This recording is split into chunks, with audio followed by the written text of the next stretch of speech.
پہلی آیا مبارکہ کے اندر بیان فرمایا، اور اس آیا مبارکہ کا شان نزول جو مفسرین بیان کرتے ہیں وہ یہ کہ جب رسول اللہ صلی اللہ علیہ وسلم سفر معراج سے واپس تشریف لائے تو آپ نے آ کر لوگوں کو بتایا کہ میں رات کے تھوڑے سے حصے میں مسجد حرام سے مسجد اقصیٰ گیا،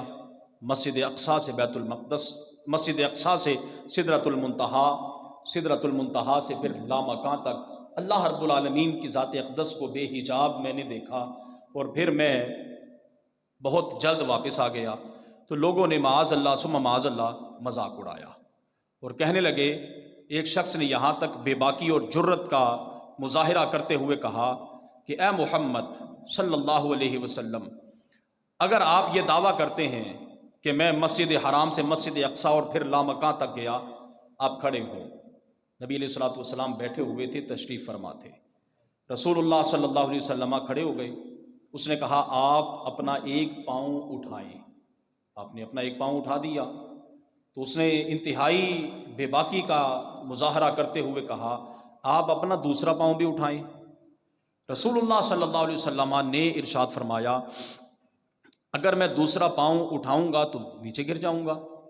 تو اس پر انہوں نے زوردار ٹھٹھا لگایا،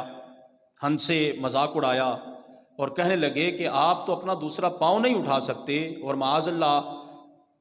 ان حضرات نے اس قدر حضور کی بے ادبی اور گستاخی کی اور کہنے لگے کہ آپ دعویٰ یہ کرتے ہیں کہ میں رات کے تھوڑے سے حصے میں اتنا سفر کر آیا ہوں۔ رسول اللہ صلی اللہ علیہ وسلم نے جب یہ بات سنی تو ناراضگی کے آثار چہرہ مبارکہ میں نمایاں ہو گئے، اور آپ نے فرمایا یہاں سے اٹھو،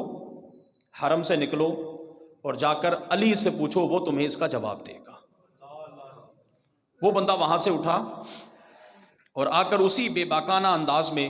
جناب مولا علی شیر خدا رضی اللہ تعالی عنہ سے پوچھا کہ یہ واقعہ، یہ سوال ہے کہ جو شخص اپنا دوسرا پاؤں نہیں اٹھا سکتا وہ اتنا سفر کیسے طے کر سکتا ہے؟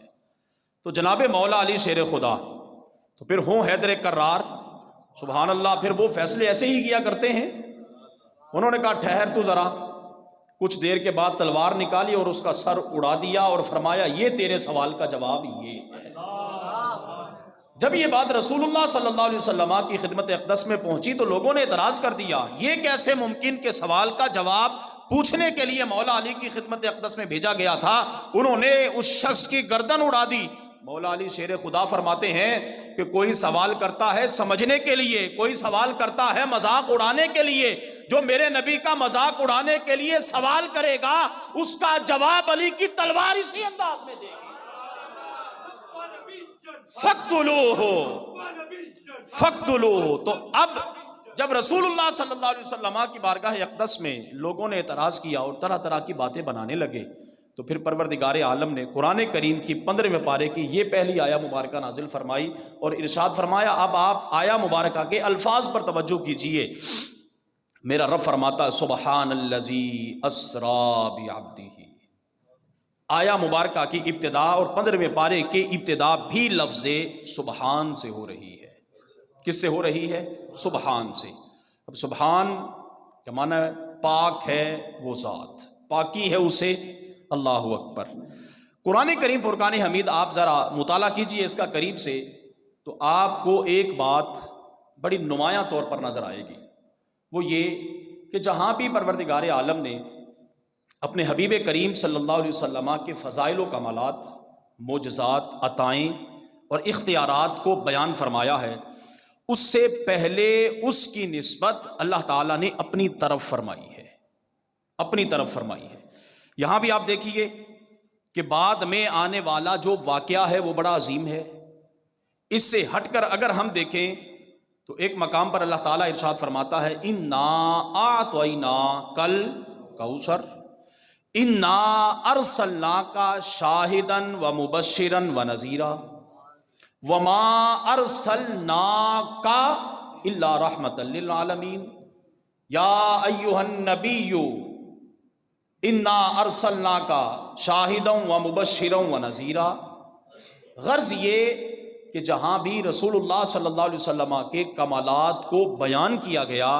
تو اللہ تعالیٰ نے پہلے نسبت اپنی طرف فرمائی ہے۔ اب آپ جب انا اعطینا کل کوثر کو سمجھے، دعویٰ تھا کوثر کی ملکیت کا، اور کوثر کو معمولی چیز تو ہے نہیں، تو اب دعویٰ چونکہ بہت بڑا تھا، اس سے پہلے نسبت اللہ نے اپنی طرف کی کہ انا اعطینا، ہم نے آپ کو دیا ہے، ہم نے آپ کو دیا ہے۔ یا ایھا النبی انا ارسلناک، اے غیب کی خبریں بتانے والے، ہم نے آپ کو بھیجا ہے۔ اب جب واقعہ معراج کی باری آئی تو پھر سبحان، پاکی ہے اسے، پاک ہے وہ ذات، کہ ماں بعد آنے والا جو واقعہ ہے وہ ایسا جو لوگوں کی عقل میں نہیں آئے گا۔ اور یہ انداز اختیار کرنے کی وجہ یہ ہوتی ہے کہ کوئی شخص یہ نہ سمجھے کہ یہ دعویٰ میرے محبوب خود کر رہے ہیں، بلکہ دعویٰ وہ کر رہا ہے جو پوری کائنات کا مالک ہے۔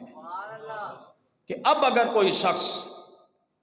واقعہ معراج کا انکار کرے اور اس کے ذہن کے اندر طرح طرح کے خیالات آئیں اور وہ یہ کہے کہ دیکھیں جی ایسے کیسے ممکن ہے، تو ہم اسے کہیں گے یہ ایسے ممکن ہے کہ جس طرح آیا مبارکہ کی ابتدا میں لفظ سبحان آ گیا۔ جب اللہ رب العالمین ہر عیب سے پاک ہے، ہر کمی اور کوتاہی سے پاک ہے، تو پھر وہ اس بات پر بھی قادر ہے کہ رسول اللہ صلی اللہ علیہ وسلم کو تھوڑے سے لمحے میں ساری کائنات کی سیر کروا دے۔ اب اگر کوئی بندہ رسول اللہ صلی اللہ علیہ وسلم کے سفر معراج اور اس واقعہ معراج اور اس میں آپ کو جو چیزیں عطا کی گئی اور جو آپ نے مشاہدات فرمائے، اگر کوئی شخص اس کا انکار کرے گا تو یقیناً پھر وہ نبی علیہ السلام کے اس معجزہ کا انکار کرنے سے پہلے اللہ کی قدرت کا انکار کرے گا۔ پہلی وجہ تو یہ، اور دوسری وجہ، جب بھی نبی علیہ السلام کے کمالات کو بیان کیا جائے تو ان کمالات کو بیان کرنے سے پہلے اللہ تعالیٰ اپنی طرف اس کی نسبت اس لیے کرتا ہے کہ کہیں ایسا نہ ہو کہ کوئی شخص رسول اللہ صلی اللہ علیہ وسلم کے معجزات اور کمالات کو دیکھ کر معاذ اللہ ثم معاذ اللہ نبی علیہ السلام کو خدا نہ مان بیٹھے، کہ جب رسول اللہ صلی اللہ علیہ وسلم کی ذات بابرکات سے طرح طرح کے معجزات کا ظہور ہو تو کوئی کم عقل بندہ یہ نہ سمجھ لے کہ یہ خود اس بات کا دعویٰ کر رہے ہیں، بلکہ دعویٰ اللہ رب العالمین کی ذات کی طرف سے ہوتا ہے کہ یہ جو کچھ ہو رہا ہے یہ اللہ کے اذن اور اس کی اطاعت سے ہو رہا ہے۔ تو اب آیا معراج اور واقعہ معراج کو لفظ سبحان سے بیان فرمایا۔ الذی اسریٰ بعبدہ، وہ ذات جو راتوں رات اپنے بندے کو لیلا من المسجد الحرام الی المسجد الاقصی، مسجد حرام سے مسجد اقصی تک لے گیا۔ اب اگر ہم آیا مبارکہ پر غور کریں تو ہمارے سامنے ایک بات بڑی واضح طور پر آتی ہے، وہ یہ کہ ظاہری طور پر اس میں ذاتی نہ تو اللہ تعالیٰ نے خود اپنا اس آیا مبارکہ میں بیان فرمایا اور نہ رسول اللہ صلی اللہ علیہ وسلم کا بیان فرمایا، بلکہ اللہ تعالیٰ نے اپنے لیے لفظ سبحان اور الذی اس میں اشارہ، اس میں موصول کو بیان کیا، اور رسول اللہ صلی اللہ علیہ وسلم کے لیے بعبدہ کا لفظ استعمال فرمایا ہے۔ اب سادہ مفہوم اور سادہ ترجمہ، پاک ہے وہ ذات جس نے اپنے بندہ خاص کو رات کے تھوڑے سے حصے میں سیر کروائی۔ کیا کروائی؟ بولیے کیا کروائی؟ جو میں لفظ آپ کو سمجھانا چاہتا ہوں وہ لفظ سیر اسرا سے ہے۔ اسرا کا بنیادی معنی ہوتا ہے رات کو چلنا۔ آگے لیلن، لیل کا معنی بھی رات ہی ہوتا ہے۔ سوال یہ پیدا ہوتا ہے کہ جب اسرا کے اندر رات کا معنی آ گیا تو پھر ماں بعد الگ طور پر لیلن کا لفظ کیوں استعمال کیا گیا ہے؟ اسرا کا معنی رات کو چلنا، رات کو سیر کرنا، مطلق ہے، یہ ساری رات چلے یا پھر رات کے کچھ حصے میں چلے۔ اب اگر محض سبحان الذی اسریٰ بعبدہ من المسجد الحرام الی المسجد الاقصی کا لفظ اور جملہ آ جاتا تو کوئی کہنے والا یہ کہتا کہ ساری رات سیر کرتے رہے، یہ سفر ساری رات پر مشتمل تھا۔ اب چونکہ یہ سفر تو ساری رات ہوا نہیں، یہ تو ہوا ہے رات کے تھوڑے سے حصے میں، تو پھر اللہ تعالیٰ نے آگے ایک لفظ